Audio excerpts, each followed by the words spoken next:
yes, my name is Junior, because I've looked around and in the studio audience tonight, I've noticed that there's one or two of you that don't have West Indian parents, okay? So let me tell you a little bit about myself. When West Indians name their children, they like to give them names which mean something. I've got a nephew called Kamal. His name means light from heaven. A friend of mine is called Eshe, and her name means to have abundant life. And the name Junior means we could not think of anything to call you. So we named her after your daddy. And growing up for me was kind of cool, although the school I went to when I was 5 years old, I was the only black child in the entire school. Now, this wasn't a problem because there was no racism that I could see, although I knew I was different because in assembly, I was the only one that could clap in time. Now,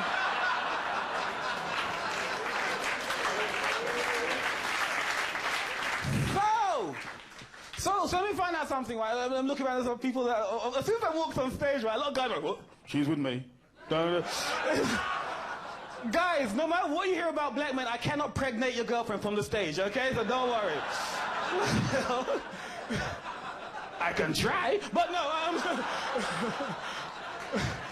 It's good being up here. How you doing? This is good. This is good for me because it's like, you know, to get out of the house and get away from London because I have got to confess, I recently broke up with my girlfriend. Actually, she dumped me, to be honest with you. No, I don't want sympathy. It's sex for free I want, you know. She broke up with me because she found out I was going to present a new program based on her. It's called Can't Cook, Won't Come. And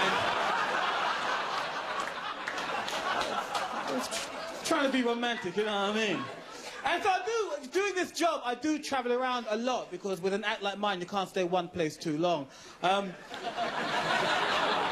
was over. Has anybody ever been out to Dubai? Yeah? Oh, it's a wicked place. I was over there doing some shows, and it's the first time I've seen loads of women wearing that. What's that big black thing that covers them from head to foot? Not me, the other thing. What's that thing? I think it's called a burqa, right? It covers them from head to foot, and the only thing which is exposed to the sun is across their eyes. This is the only part of their body that gets tanned. Do you reckon every time they take a bath, they look like Reader's wives? Just a thought. This DJ, what do you reckon? The worst in history? Probably. I think it all hangs in the next song. Now here's one for the lovers. That's quite a few of you. I shouldn't be surprised and a half.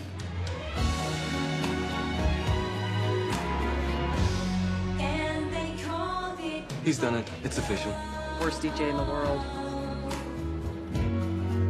I was watching the program last week, right? And you had to go at Sir Garfield's solo. He started it? No, I rang my dad in Jamaica, yeah. right? That's how upset I was. And I go, Daddy, he had to go. And I go, where's he had to go at Sir Garfield's solo?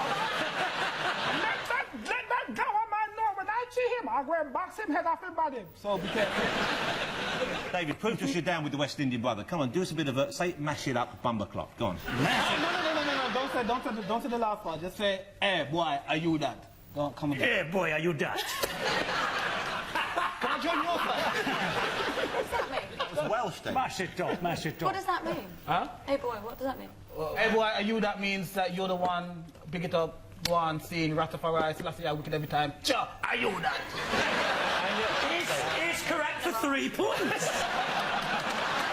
Because I have to confess, I do like going to the movies, right? Not just for the films, but I just love the trailers, because you always got that guy with that deep-arsed Barry White voice doing the announcements. Every movie is the same guy's like, they're a young couple. They met, they fell in love. They were on a boat, it sank. And I need to know, does this guy talk like this all the time? You know, when he's at home talking to his kids, does he go, did you have a good time at school today? If he walks into McDonald's, does he say, I'll have a Big Mac and fries, please? Whenever he's making love to his woman, does he go, I'm coming. Soon.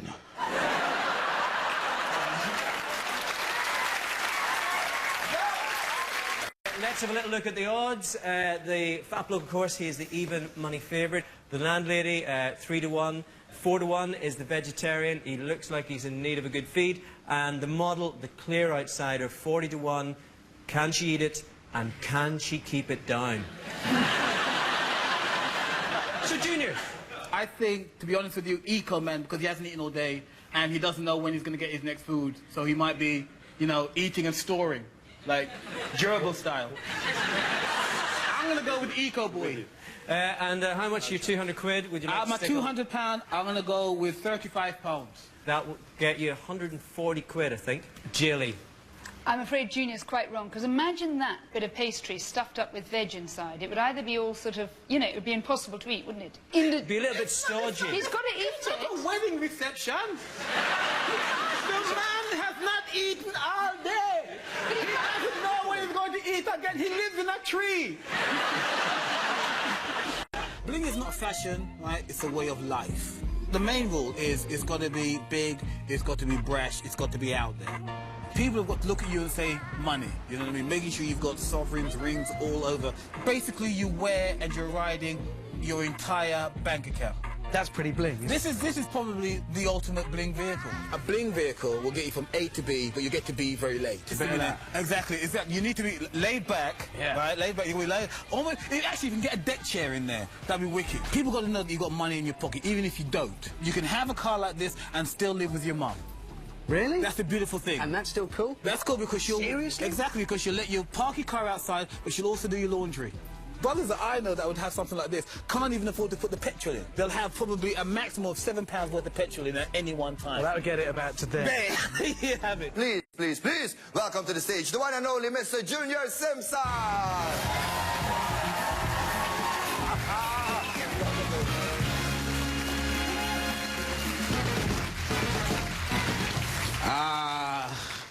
Hello.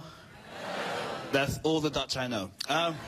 Good evening. It's nice to be here in Rotterdam on Dutch television. Hello, people.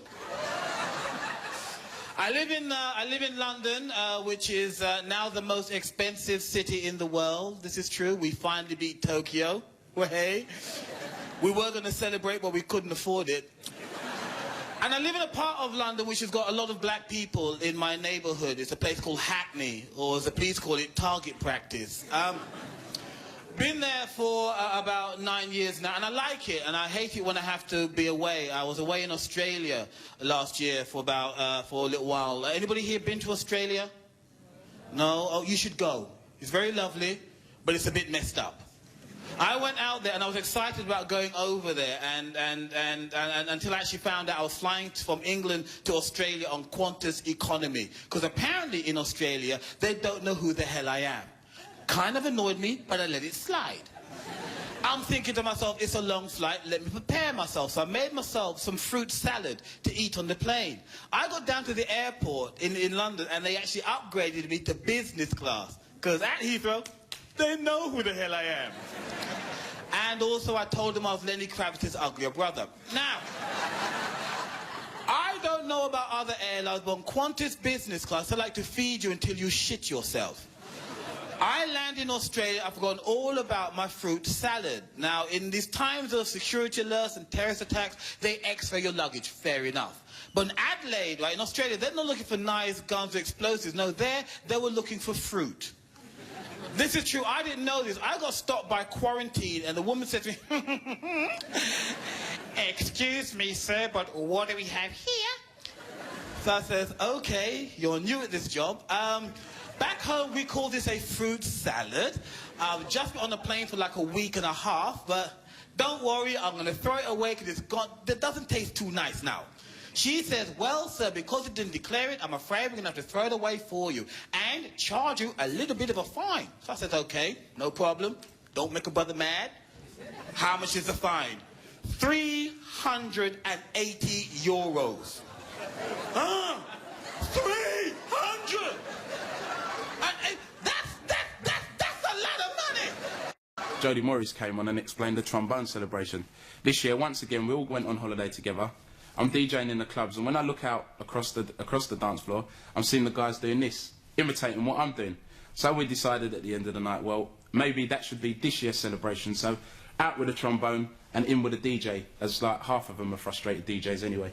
What's there to be frustrated about being a DJ? You play records, that's all you do. You take the record out of the sleeve, you put it on, put the needle on, chick it, and it gone. Get a job.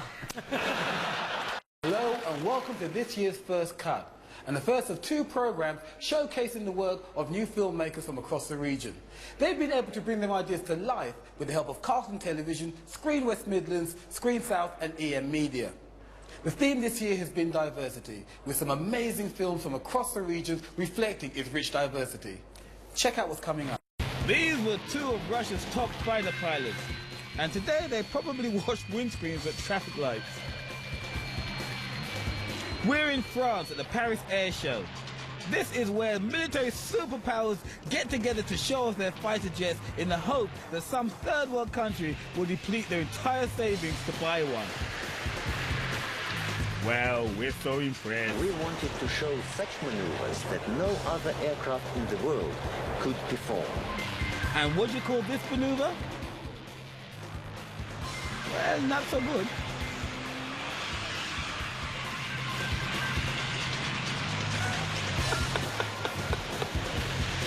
Oh, come on, people, let's see that again in slow motion. The pilot slammed the tail of the plane against the ground. Flames erupt. The pilot and the co-pilot decide it's time to bail, and then boom, they're out of there.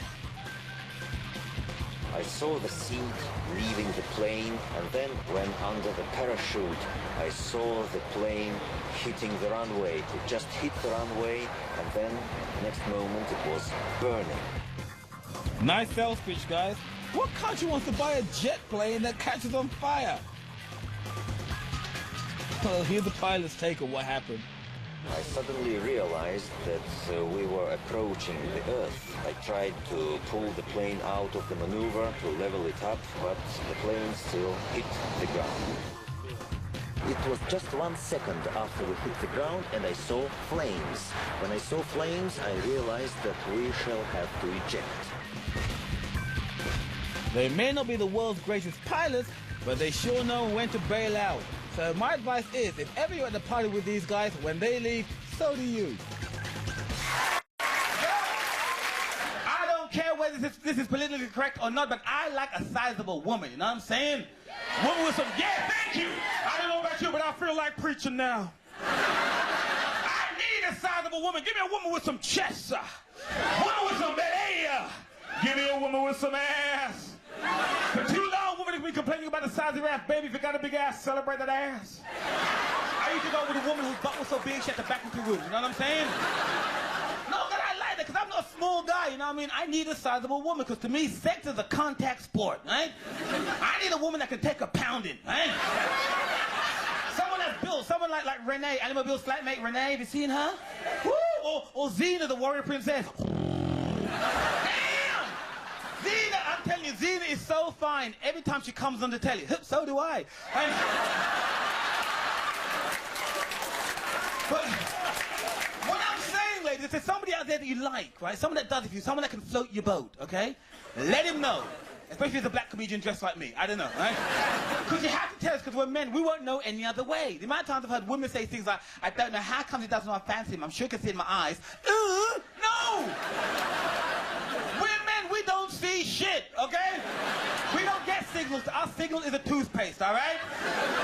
Listen, most guys are like me. I could have a gorgeous woman, stark naked, walking towards me with Shag Me Now, Junior Simpson, with across her body, and I'll be saying to myself, some lucky bugger's got the same name as me.